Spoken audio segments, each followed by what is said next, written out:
April 22 കാശ്മീരിൽ പെഹൽഗാമിലുണ്ടായ തീവ്രവാദി ആക്രമണം 26 പേരുടെ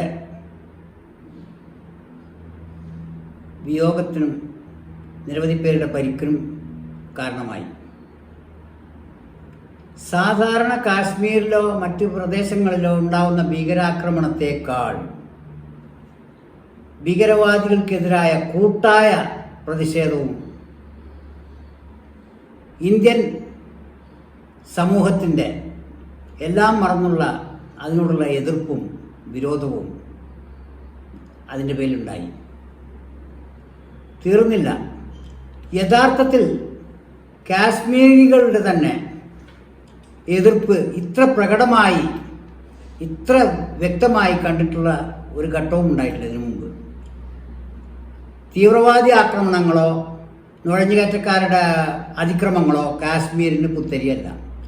സ്വാതന്ത്ര്യാനന്തര ഇന്ത്യയിൽ കാശ്മീർ എന്നും നിത്യദുരിതമായിരുന്നു.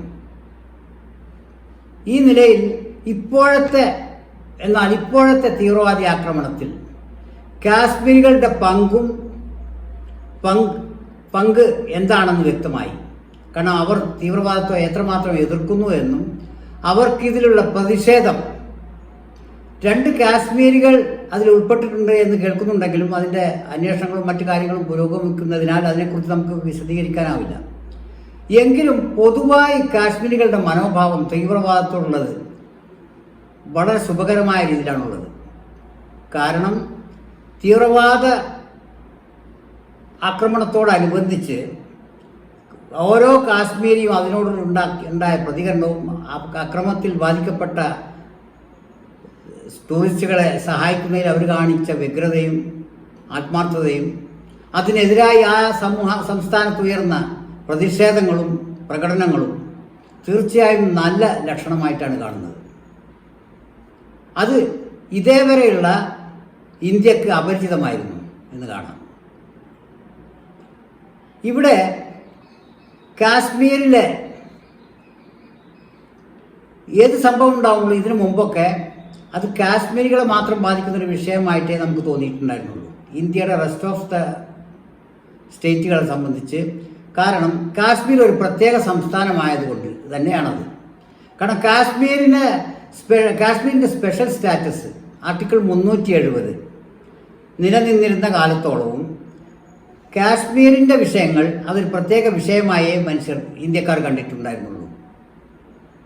ഇന്ത്യയുടെ റെസ്റ്റ് ഓഫ് ദ മേഖലയിൽ അധിവസിക്കുന്ന ജനങ്ങൾ കണ്ടിട്ടുണ്ടായിരുന്നു. പക്ഷേ ഇപ്പോഴാണത് കാശ്മീർ ഇന്ത്യയുടെ തന്നെ അവിഭാജ്യ ഘടകമാണെന്നുള്ള വസ്തുത പ്രകടമായി ദൃശ്യമായത് ഇപ്പോഴാണ്. കാരണം ഇന്ത്യയുടെ മറ്റേത് ഭാഗത്തുണ്ടാകുന്നതിനും കാശ്മീരിലുണ്ടാകുന്ന സംഭവത്തിനും യാതൊരു വ്യത്യാസവും ഇന്ത്യക്കാർക്കില്ല എന്നതിൻ്റെ പ്രകടമായ ദൃഷ്ടാന്തമായിരുന്നു പഹൽഗാം തീവ്രവാദി ആക്രമണത്തോടനുബന്ധിച്ചുണ്ടായ നമ്മുടെ പ്രതികരണങ്ങൾ, ഇന്ത്യ ഒട്ടുമുണ്ടായ പ്രതികരണങ്ങൾ. ഇത് നല്ലൊരു ലക്ഷണമാണ്. ഇവിടെ പ്രത്യേകം പരാമർശിക്കേണ്ടത് ആർട്ടിക്കിൾ 370 നീക്കം ചെയ്തതുകൊണ്ട് കാശ്മീരികൾക്കും ഇന്ത്യക്ക് പൊതുവേയും എന്തെങ്കിലും നേട്ടമുണ്ടായോ അതോ കോട്ടമാണോ ഉണ്ടായത് എന്നൊരു പരിശോധനയ്ക്ക് ഇത് ഇടം നൽകുന്നുണ്ട്. അതായത് ആ ആർട്ടിക്കിൾ 370 നിലനിൽക്കുന്ന കാലത്തോളവും ദിവസേന എന്നോണം കാശ്മീർ തീവ്രവാദി ആക്രമണങ്ങൾക്കും പാകിസ്ഥാൻ നുഴഞ്ഞുകയറ്റക്കാർക്ക് താവളമൊരുക്കുന്നതിലും നുഴഞ്ഞുകയറ്റി അതിക്രമങ്ങൾ കാണിക്കുന്നതിലും നിരവധി അതിക്രമങ്ങൾ അരങ്ങേറുന്ന ഒരു സംസ്ഥാനമായിട്ടാണ് നമുക്ക് അനുഭവപ്പെട്ടിരുന്നത്. 2019 ഓഗസ്റ്റ് 5 ആർട്ടിക്കിൾ 370 അയവ് വരുത്തുകയോ പൂർണ്ണമായി നീക്കം ചെയ്യുകയോ ചെയ്ത ശേഷം കാശ്മീരിനെ ജമ്മു ആൻഡ് കാശ്മീർ, ലഡാക്ക് എന്ന 2 യൂണിയൻ ടെറിട്ടറികളായി തീർത്തു കേന്ദ്ര ഗവൺമെൻറ്. അതിൽ പിന്നെ വാസ്തവത്തിൽ ഇത്തരം ആക്രമണങ്ങൾ അതിൻ്റെ തോത് കുറഞ്ഞതായി തന്നെയാണ് അനുഭവപ്പെട്ടിട്ടുള്ളത്. ഇപ്പോൾ അവിടുത്തെ ജനജീവിതം, പ്രത്യേകിച്ച് കാശ്മീരിലെ ജനജീവിതം സാധാരണ നിലയിൽ വന്നുകൊണ്ടിരിക്കുമ്പോഴാണ്, അതിനിടയിലാണ് ഇപ്പോഴത്തെ ഈ ആക്രമണം ഉണ്ടായിട്ടുള്ളത്. അതുകൊണ്ട് തന്നെ മറ്റേതൊരു ഘട്ടത്തിലെ തീവ്രവാദി ആക്രമണത്തെക്കാൾ കാശ്മീരികളെ ഇത് ഒരുപാട് വേദനിപ്പിക്കുകയും ചൊടിപ്പിക്കുകയും ചെയ്തിട്ടുണ്ട് എന്ന് കാണാം. ഇത് നല്ലൊരു ലക്ഷണമാണ്. കാരണം ഒരു പ്രദേശത്തെ ജനങ്ങളെ ആ പ്രദേശത്തിൻ്റെ രക്ഷകരായി കാണുന്നതിന് പകരം പൂർണ്ണമായും പട്ടാള സാന്നിധ്യം കൊണ്ട് ഒരിടത്ത് സുരക്ഷിതത്വ ഒരുക്കാമെന്നുള്ളത് വ്യാമോഹമാണ്. ആ പ്രദേശവാസികളുടെ ഒത്താശയോടുകൂടിയല്ലാതെ അത് സാധ്യവുമല്ല, പൂർണ്ണവുമായിരിക്കില്ല. ഇപ്പോഴത്തെ അവസ്ഥയിൽ ആർട്ടിക്കിൾ 370 അവരുടെ താല്പര്യത്തോടെ, പൂർണ്ണ താല്പര്യത്തോടെ അല്ല നീക്കം ചെയ്തതെങ്കിലും അതിനുശേഷമുണ്ടായ സമയത്ത് ആർട്ടിക്കിൾ 370 നീക്കം ചെയ്തതിന് ശേഷം കാശ്മീരികളുടെ തീവ്രവാദത്തോടുള്ള നിലപാടിൽ കാര്യമായ മാറ്റം എന്ന് വേണം കരുതാൻ. അതാണ് അവിടെ തീവ്രവാദി ആക്രമണത്തോടനുബന്ധിച്ചുണ്ടായ അവരുടെ ജനങ്ങളെ സഹായിക്കുന്നതിൽ അവർ കാണിച്ച വ്യഗ്രതയും അതോടനുബന്ധിച്ചുണ്ടായ പ്രകടനങ്ങളും മറ്റുള്ളതെല്ലാം. ഇവിടെ നാം ആർട്ടിക്കിൾ 370 വാസ്തവത്തിൽ കാശ്മീരിനെ ഒരു തടവറയിലെന്ന പോലെ ആക്കി തീർത്തു എന്ന് വേണം കരുതാൻ. ഇവിടെ രാഷ്ട്രീയമായ നമ്മുടെ മുൻവിധികളുണ്ട്. തീർച്ചയായും BJPക്കെതിരായ ചില മുൻവിധികളുണ്ട്, കൺസെപ്റ്റുകളുണ്ട്. അതായത് ആർട്ടിക്കിൾ 370 എടുത്തു കളഞ്ഞു, മറ്റു പല കാര്യങ്ങൾ, നോട്ട് നിരോധിച്ചു. ഇങ്ങനെ എന്നും അവരുടെ പേരിൽ കളങ്കമായി അധിക്ഷേപമായി പറയാറുള്ള കാര്യങ്ങളാണിതെല്ലാം. അപ്പോൾ യഥാർത്ഥത്തിൽ കാശ്മീരികളെ സംബന്ധിച്ചിടത്തോളം ഈ 370 നീക്കം ചെയ്തതിലാണ് അവർക്ക് മെച്ചം എന്നാണ് കാണേണ്ടി വരുന്നത്. കാരണം ടൂറിസമാകട്ടെ, മറ്റെന്ത് കാര്യമാകട്ടെ, കാശ്മീരിലേക്ക് മറ്റ് ഈ റെസ്റ്റ് ഓഫ് ഇന്ത്യക്ക് തിരിഞ്ഞു നോക്കാൻ പറ്റാത്ത വിധം കൊട്ടിയടക്കപ്പെട്ട നിലയിലായിരുന്നു, ഒറ്റപ്പെട്ട നിലയിലായിരുന്നു, ഐസൊലേറ്റഡ് നിലയിലായിരുന്നു കാശ്മീർ കിടന്നിരുന്നത്. അതിന് കാരണങ്ങളുമുണ്ട്. കാരണം ഭൂമിശാസ്ത്രമായ അതിൻ്റെ കിടപ്പ്, തന്ത്രപ്രധാനമായ അതിൻ്റെ കിടപ്പ്, മറ്റൊരു സദാ തൊന്തരവ് ചെയ്യുന്ന ഒരു അയൽ രാജ്യത്തിൻ്റെ അതിർത്തി പങ്കിടുന്നു എന്നുള്ളൊരു കാരണവും കാശ്മീരിനെ ഒരു പ്രത്യേക രീതിയിൽ നിലനിർത്താൻ ഇന്ത്യയെ പ്രേരണയായിട്ടുണ്ട് ഇന്ത്യക്ക്. അതിനെക്കുറിച്ച് മറ്റൊരു കഥ കൂടി കേൾക്കാം. പ്രധാനമന്ത്രി നെഹ്റു ഇന്ത്യ വിഭജന കാലത്ത് ഇന്ത്യയുടെ ഇന്ന ഭാഗങ്ങൾ പാകിസ്ഥാനായി തീരുമാനിച്ചപ്പോൾ കാശ്മീർ അതിലേക്കാണ് ഉൾപ്പെടുത്തിയതെന്നും നെഹ്റുവിൻ്റെ ഇടപെടലിലൂടെയാണ് കാശ്മീർ ഇന്ത്യക്ക് തിരിച്ചു കിട്ടിയതെന്നും, കാരണം നെഹ്റു തൻ്റെ ജന്മരാജ്യം തൻ്റെ നാട്ടിൽ തന്നെ വേണം എന്ന വാശിയുടെ പേരിൽ കാശ്മീർ ഇപ്പുറത്ത് പെട്ടതാണെന്നും ചില അനൗപചാരിക സംഭാഷണങ്ങളിൽ കേട്ടിട്ടുണ്ട്. അങ്ങനെയാണെങ്കിലും കാശ്മീർ ഇന്ത്യയുടെ അവിഭാജ്യ ഘടകമാക്കിയതിൽ മഹാനായ നെഹ്റുവിൻ്റെ പങ്ക് ശ്ലാഘിക്കപ്പെടേണ്ടത് തന്നെ. ഏതായിരുന്നാലും കാശ്മീരിൻ്റെ ഭൂമിശാസ്ത്രമായ നയതന്ത്ര പ്രാധാന്യം ഒട്ടും കുറയാതെ തന്നെ അതിനെ യൂണിയൻ ടെറിട്ടറിയാക്കി വിഭജിക്കപ്പെട്ടതോടുകൂടി അതിൻ്റെ സാമാന്യ ജനങ്ങളുടെ ജനജീവിതം അവിടെ സാധാരണ നിലയിലായിത്തീർന്ന ഒരു ഘട്ടത്തിലാണ് ഈ ആക്രമണം ഉണ്ടായിട്ടുള്ളത്. ഇതിൻ്റെ പേരിൽ തികഞ്ഞ പ്രതിഷേധം തീവ്രവാദികളോട് കാശ്മീരികൾക്കുണ്ടായി എന്നതാണ് ഇതിൻ്റെ ഒരു നല്ല വശം. ഇന്ത്യക്ക് ഈ തീവ്രവാദി ആക്രമണത്തിൽ ഇന്ത്യയുടെ ഇൻ്റലിജൻസ് വിഭാഗത്തിനും മറ്റ് മേഖലകൾക്കും പോരായ്മ പറയുന്നവരുണ്ട്. ഉണ്ടായിരിക്കാം, ഇല്ലായിരിക്കാം. നമുക്കൊരു സാധാരണ പൗരൻ എന്ന നിലക്ക് ആ വിഷയത്തെ കൈകാര്യം ചെയ്യാനാവില്ല. അതിൻ്റെ വിദഗ്ധന്മാർ അത് കൈകാര്യം ചെയ്യട്ടെ. മേലിൽ ഇത്തരം ഇൻ്റലിജൻസ് സുരക്ഷാ വീഴ്ചകൾ സംഭവിക്കാതിരിക്കട്ടെ. ഇതൊന്നുമല്ല, പെഹൽഗാം തീവ്രവാദി ആക്രമണത്തോടനുബന്ധിച്ചുണ്ടായ ഒരുതരം മാനസിക ഐക്യം ഇന്ത്യക്കകത്ത് കാണാം. ആ പെഹൽഗാമിൽ കൊല്ലപ്പെട്ട മലയാളിയായ രാമചന്ദ്രൻ്റെ മകൾ ആതിര എന്ന പെൺകുട്ടി ഒരഭിപ്രായം പറയുകയുണ്ടായി പത്രക്കാരോട്. തീവ്രവാദി ആക്രമണത്തിൽ നിന്ന് രക്ഷപ്പെട്ട് വിമാനത്താവളത്തിലെത്തിയ സമയത്ത്, നാട്ടിലെത്തിയ സമയത്തോ മറ്റോ.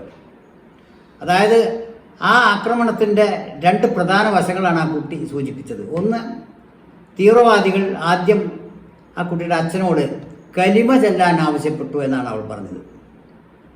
കലിമ എന്നാൽ മുസ്ലിങ്ങൾക്ക് പൊതുവെ അറിയാം, സാധാരണ നോൺ മുസ്ലിംസിന് അത് അറിഞ്ഞുകൊള്ളണമെന്നില്ല. അതായത് മുസ്ലിം ആകാൻ വേണ്ടി ചെല്ലുന്ന ആദ്യ വാചകമാണ് ഈ കലിമ. അത് ചെല്ലാൻ ആവശ്യപ്പെടുകയും അത് ചെല്ലാൻ അറിയാത്തതിൻ്റെ പേരിൽ വെടിവെച്ച് കൊല്ലുകയും ചെയ്തു. ഇവരെ അവരുടെ മകളെയും കുട്ടികളെയും വെറുതെ വിട്ടു എന്നാണ് അവർ പറഞ്ഞത്. അതോടനുബന്ധിച്ച് അവർ ഇത്ര കൂടെ പറഞ്ഞു. കാരണം അത് കഴിഞ്ഞ ശേഷം കാശ്മീരികളുടെ പ്രധാനമായും 2 വ്യക്തികളുടെ സഹായത്തോടെ അവർ രക്ഷപ്പെട്ടതും ബാക്കി കാര്യങ്ങളൊക്കെ തരണം ചെയ്ത് അങ്ങനെയാണെന്ന് പറയുന്നു. സ്വന്തം സഹോദരങ്ങളെപ്പോലെ ആണ് അവർക്ക് ആ 2 കാശ്മീരികളെ അനുഭവപ്പെട്ടത്. സഹോദര തുല്യമായ സ്നേഹമാണ് അവർ കാഴ്ചവെച്ചത് എന്നും മാത്രമല്ല അവർക്ക് അള്ളാഹു ഗുണം ചെയ്യട്ടെ എന്നൊരു പ്രാർത്ഥന കൂടി ഈ കുട്ടി പറയുന്നുണ്ട്. ഇതിൽ ആതിരയുടെ ആദ്യ പ്രസ്താവന കടുത്ത വർഗീയവാദികൾക്കൊക്കെ സന്തോഷം ഉണ്ടാക്കുന്ന കാര്യമായിരുന്നു. കാരണം മുസ്ലിങ്ങൾ എല്ലാവരും തീവ്രവാദികളാണെന്നും അവർ കലിമ ചെല്ലാൻ ആവശ്യപ്പെട്ട് അത് അല്ലാത്ത അമുസ്ലിങ്ങളെ കൊല്ലുകയാണെന്നുമുള്ള ഒരു നെറേറ്റീവിന്, ഒരു ക്ലീഷേക്ക് മുതൽക്കൂട്ടായിരുന്നു ആദ്യത്തെ പ്രസ്താവനയെങ്കിൽ, രണ്ടാമത്തേത് ഇന്ത്യയിൽ ഹിന്ദു എന്നോ മുസ്ലിം എന്നോ വ്യത്യാസമില്ലാതെ സഹോദര തുല്യമായി സ്നേഹിക്കുന്നവരാണ് എല്ലാവരുമെന്നും മുസ്ലിങ്ങളുടെ സാഹോദര്യ സ്നേഹം അത്രമേൽ മെച്ചപ്പെട്ടതാണെന്നുമുള്ള ഒരു പ്രസ്താവനയുമാണ്. അത് തീവ്ര ഹിന്ദുത്വവാദികൾക്ക് അത്ര ദഹിക്കുന്നതല്ല, എങ്കിലും അതൊരു വസ്തുതയായി അത് ഇന്ത്യൻ ജനതയ്ക്ക് മാതൃകാപരമായ ഒരു സന്ദേശമായി നിലകൊള്ളുന്നു. ഇതോടൊപ്പം നമ്മൾ മനസ്സിലാക്കേണ്ട മറ്റൊരു കാര്യം, കടുത്ത രാഷ്ട്രീയ പക്ഷപാതമോ കടുത്ത മതവർഗീയവാദമോ ഉപേക്ഷിക്കാൻ നമുക്ക് സമയം അതിക്രമിച്ചു എന്ന് വേണം പറയാൻ. നമുക്ക് നമ്മുടെ രാജ്യക്കാരാകാം, ഒറ്റക്കെട്ടാകാം.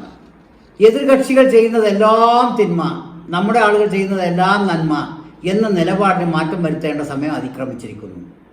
ഇവിടെ ഞാൻ ആദ്യം എടുത്തു പറയാൻ ഉദ്ദേശിക്കുന്നത് തീവ്രവാദത്തെക്കുറിച്ച് തന്നെയാണ്. തീവ്രവാദികൾക്ക് മുസ്ലിങ്ങളുടെ പേരുണ്ട്, മുസ്ലിങ്ങളെ പോലെ താടിയുണ്ട്, തലപ്പാവുണ്ട് എന്നത് ഒറ്റ കാരണം കൊണ്ട് നമ്മുടെ ധാർമ്മിക പിന്തുണ അവർക്ക് കൊടുക്കാൻ സാധ്യമല്ല. കാരണം അവർ ഇസ്ലാമിൻ്റെ അടിസ്ഥാന തത്വത്തിനെതിരാണ്. കാരണം അവർ നിരപരാധികളെ കൊല്ലുന്നവരാണ്.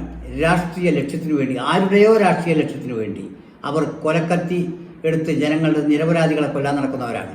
അവർക്ക് ധാർമ്മിക പിന്തുണ കൊടുക്കാനാവില്ല, മറ്റു പിന്തുണ സാധ്യവുമല്ല, കൊടുക്കുകയേ ചെയ്തുകൂടാ.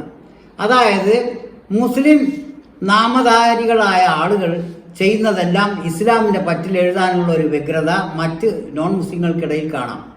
അത് നമുക്ക് അറുതി വരുത്തേണ്ടത് മുസ്ലിങ്ങൾ തന്നെയാണ് മുൻകൈയെടുത്ത്. അവരെ സംബന്ധിച്ചിടത്തോളം ഇസ്ലാം എന്നത് ഒരു വേഷഭൂഷാദികളാണ്, അവരുടെ പേരുകളാണ്. അതല്ലാതെ ഇസ്ലാമിൻ്റെ അന്തർധാര എത്ര മഹത്തരമാണെന്നോ അതിൻ്റെ മൗലിക തത്വങ്ങൾ എത്രമാത്രം മനുഷ്യസ്നേഹത്തിൽ അധിഷ്ഠിതമാണെന്നോ മുസ്ലിം അല്ലാത്ത ഒരാൾക്ക് സ്വമേധയാ മനസ്സിലായെന്ന് വരില്ല. അത് പ്രവർത്തനത്തിലൂടെ മുസ്ലിങ്ങൾ കാണിച്ചു കൊടുക്കേണ്ടതാണ്. മുസ്ലിങ്ങൾക്കെതിരായി ലോകത്തെമ്പാടും തിന്മകളും മുസ്ലിങ്ങൾ ഒരു ഇര സമുദായവുമാണെന്നുള്ള ഒരു വാദം നിലനിൽക്കെ തന്നെ മുസ്ലിങ്ങൾ അതിനോട് തിരിച്ച് അതിനേക്കാൾ അതിക്രമങ്ങൾ കാണിച്ചുകൊണ്ടല്ല പ്രതികരിക്കേണ്ടത്. തിന്മകളെ നന്മ കൊണ്ട് പ്രതിരോധിക്കാനും നേരിടാനുമാണ് മുസ്ലിങ്ങൾ കൽപ്പിക്കപ്പെട്ടിട്ടുള്ളത് എന്ന തത്വം ഉയർത്തിപ്പിടിക്കുക തന്നെ വേണം. അത് മുസ്ലിങ്ങളോട് ശത്രുത വെച്ച് പുലർത്തുന്ന, കാരണത്തോടെയും അകാരണമായും ശത്രുത വെച്ച് പുലർത്തുന്ന ആളുകൾക്ക് പ്രതീക്ഷ നൽകണം എന്ന തരത്തിലായിരിക്കുകയും വേണം. അതായത് കാശ്മീരിലായാലും ശരി, സൗദി അറേബ്യയിലായാലും ശരി, അമേരിക്കയിലായാലും ശരി, മുസ്ലിങ്ങളെല്ലാം ഏകോദര സഹോദരങ്ങളാണെന്ന് പ്രസംഗികർ പറയാറുണ്ട്. പക്ഷേ സ്വന്തം ഭവനത്തിനകത്ത് തന്നെയാണെങ്കിലും ശരി, മുസ്ലിങ്ങൾ ഇസ്ലാമിൻ്റെ അടിസ്ഥാന മാനവികതക്കെതിരായി പ്രവർത്തിക്കുന്നുണ്ടെങ്കിൽ അവൻ നമ്മുടെ സഹോദരനുമല്ല, സഹോദരിയുമല്ല, പിതാവുമല്ല, മാതാവുമല്ല എന്ന് പറയാനാണ് ഇസ്ലാം പഠിപ്പിക്കുന്നത്. ഈ ബോധം നമുക്കുണ്ടാകുന്നതോടൊപ്പം ഈ ബോധം മറ്റുള്ളവരിലേക്ക് പകരാനും കൂടി നമുക്ക് നമ്മുടെ സൽപ്രവൃത്തികളിലൂടെ, സൽക്കർമ്മങ്ങളിലൂടെ കഴിയട്ടെ എന്നാണ് പെഹൽഗാമിൻ്റെ പശ്ചാത്തലത്തിൽ നമുക്ക് പറയാനുള്ളത്. പെഹൽഗാം ഒരുപാട് സന്ദേശങ്ങൾ നമുക്ക് നൽകുന്നുണ്ട്.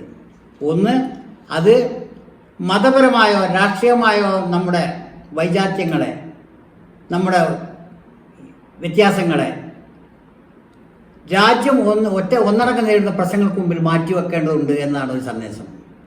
സ്വാതന്ത്ര്യ സമര കാലഘട്ടത്തിൽ നമ്മൾ മതങ്ങളും രാഷ്ട്രീയ ബോധങ്ങളും പ്രാദേശികതകളും മാറ്റിവെച്ച് ഒറ്റ ജനതയായി ഒറ്റ ലക്ഷ്യത്തോടെ ഒരേ ലക്ഷ്യത്തിന് വേണ്ടി പ്രവർത്തിച്ചത് എങ്ങനെയാണോ അതേ ലക്ഷ്യബോധവും അതേ മാറ്റി നിർത്തൽ ഏർപ്പാടുകൾ നമ്മൾ ഇപ്പോഴും ആവശ്യമുണ്ട്.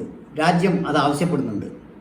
നമ്മുടെ മതപരമായ നമ്മുടെ രാഷ്ട്രീയമായ സങ്കുചിതത്വങ്ങളും പക്ഷപാതങ്ങളും നമുക്ക് രാഷ്ട്രത്തിൻ്റെ മൊത്തം ശത്രുവിനെ പൊതുവായ ശത്രുവിനെ നേടുമ്പോൾ മാറ്റിവെക്കപ്പെടേണ്ടതുണ്ട്. എന്നിട്ട് നമുക്ക് ഏറ്റവും നല്ല ഇന്ത്യക്കാരായി അതിനെ എതിർത്ത് തോൽപ്പിക്കേണ്ടതുമുണ്ട്. ഇത്രയും പറഞ്ഞുകൊണ്ട് പെഹൽഗാമുകൾ ഇനിയും ഉണ്ടായേക്കാം. പക്ഷേ പെഹൽഗാമിലേക്ക് നയിച്ച സെക്യൂരിറ്റി വീഴ്ചകൾ ഇനി ഉണ്ടായിക്കൂടാ. പുതിയ സങ്കേതങ്ങൾ അവർ കണ്ടെത്തിയെന്ന് വരും തീവ്രവാദികൾ. ഇപ്പോൾ തന്നെ ഏറ്റവും അത്യാധുനിക ആയുധങ്ങളും മറ്റുമാണത്രേ തീവ്രവാദികൾ ഉപയോഗിച്ചിട്ടുള്ളത്. അവർക്ക് പിന്നിൽ ലഷ്കർ-എ തൊയ്ബ തൊയ്ബയുടെ ഒരു പ്രോക്സി സംഘടനയാണ് ഇത് ചെയ്തതെന്ന് അവകാശം ഉന്നയിച്ചു എന്നും കേൾക്കുന്നു. ആരോ ആട്ടെ, തീവ്രവാദികളുടെ പേരോ നാളോ ചരിത്രമോ അല്ല നമുക്ക് പുറത്ത്, അവരുടെ പ്രവൃത്തിയാണ് അപലപിക്കപ്പെടേണ്ടത്. അവരുടെ മതമോ അവരുടെ പശ്ചാത്തലമോ ഒരാൾക്കും താല്പര്യമുള്ള കാര്യങ്ങളല്ല. അവർ കുറ്റകൃത്യം ചെയ്തിട്ടുള്ളത് വ്യക്തികളോട് മാത്രമല്ല, പെഹൽഗാമിൽ മരിച്ച 26 പേരോട് മാത്രമല്ല അവർ ക്രൂരത കാണിച്ചിട്ടുള്ളത്, ലോകത്തെ മുഴുവൻ മാനവരാശിയോടുമാണ് തീവ്രവാദികൾ ക്രൂരത കാണിച്ചിട്ടുള്ളത്. അതുകൊണ്ട് മുഴുവൻ മാനവരാശിയുടെ ഭാഗമെന്ന നിലക്ക് നമുക്ക് മുഴുവൻ പേർക്കും അതിനെ അപലപിക്കാം, എതിർക്കാം. ഇനിയും അത് ആവർത്തിക്കാതിരിക്കാൻ വേണ്ടിയുള്ള മുൻകരുതലുകൾ എടുക്കാം എന്ന് പറഞ്ഞുകൊണ്ട് അവസാനിപ്പിക്കണം.